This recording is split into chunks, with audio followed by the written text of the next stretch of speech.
நாம் எய்ம் பண்ணி ஒரு விஷயத்தை செய்து முடிக்கணும்னு நம்ம நினச்சி முடிவு எடுத்துட்டாங்க.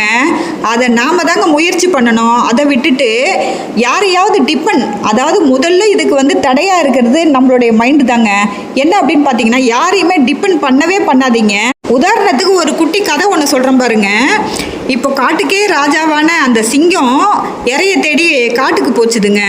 அப்போ பார்த்தீங்கன்னாக்கா அதுக்கு இறையே கிடைக்கல. ரொம்ப அங்கேயும் இங்கேயும் சுற்றி சுற்றி இறைய தேடிட்டு இருக்கக்குள்ள விலங்குகளை பிடிக்கிறதுக்காக ஒரு குழி நோண்டி வைப்பாங்களா, அதுக்குள்ளார காலை விட்டோன்னா கால் மாட்டிக்கிச்சிங்க சிங்கத்துக்கு.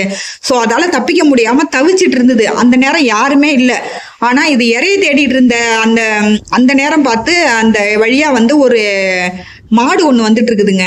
ஆனால் மாடு தன்னை பிடிக்க போகிற அந்த சிங்கம் அப்படின்னு அது நினைக்கல.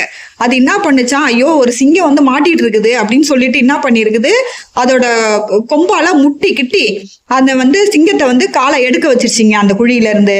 ஸோ அப்போ அந்த சிங்கம் கேட்டுச்சான் வெளியில வந்த பிறகு, உனக்கு கொஞ்சம் கூட பயமே இல்லாம எப்படி நீ என்னை காப்பாத்தின? நான் காட்டுக்கே ராஜா, நான் நினைச்சா உன்னை நான் பிடிச்சி சாப்பிட்டுருவேன். ஆனா அந்த பயம் உனக்கு கொஞ்சம் கூட இல்லாம நீ எப்படி என்னை காப்பாத்தின? இவ்வளோ ஒரு சாதாரண ஒரு மாடா இருந்துகிட்டு நீ எப்படி ஒரு ராஜாவை நீ காப்பாத்தின? உனக்கு எப்படி அவ்வளோ பலம் வந்துச்சு அப்படின்னு சொல்லிட்டு அந்த மாட்டுக்கிட்ட கேட்டுச்சான் அந்த சிங்கம். மாடு பதில் சொன்னிச்சான், நம்மளையே சாப்பிடக்கூடிய இந்த காட்டுக்கு ராஜாவான சிங்கத்தை நம்மளால எப்படி காப்பாற்ற முடியும்? நம்ம வேற யாரையாவது கூப்பிட்டு காப்பாற்ற சொல்லலாம் அப்படின்னு நான் அடுத்தவங்களை எதிர்பார்த்துருந்தேனாக்கா என்னால் உன்னை காப்பாற்றிருக்க முடியாது. நான் எதை பற்றியுமே யோசிக்கல. என்னோட பலம் என்னன்னு கூட நான் யோசிக்கவே இல்லை.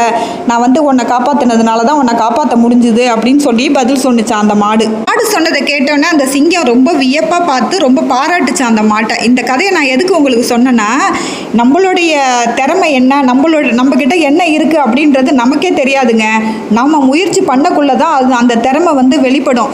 ஸோ நம்ம அடுத்தவங்களை டிபெண்ட் பண்ணாமல் ஒரு விஷயத்தை அவங்க வரட்டும், இவங்க வந்தால் தான் நம்ம செய்ய முடியும், இவங்க சொல்லணும், இல்லை இவங்க அழிச்சிட்டு போகல, இவங்க சொல்லி கொடுக்கல அப்படின்னு அடுத்தவங்க மேலே நம்ம பழிய போடுறதை விட நம்மளால் முடியும் அப்படின்னு நினச்சி ஒரு செயலும் நீங்கள் செஞ்சு முடிக்கக்குள்ள கண்டிப்பாக உங்களால் வாழ்க்கையில் சாதிக்க முடியும். ஒரு இண்டிவிஜுவல் பர்சனாக சக்ஸஸ் பண்ண முடியும் அப்படிங்கிறதுக்கு தான் நான் இந்த வீடியோ போட்டிருக்கிறேன். வீடியோ உங்களுக்கு பிடிச்சிருந்தா மறக்காமல் லைக்கை போட்டுட்டு உங்கள் நண்பர்களுக்கும் இதை ஷேர் பண்ணுங்கள்.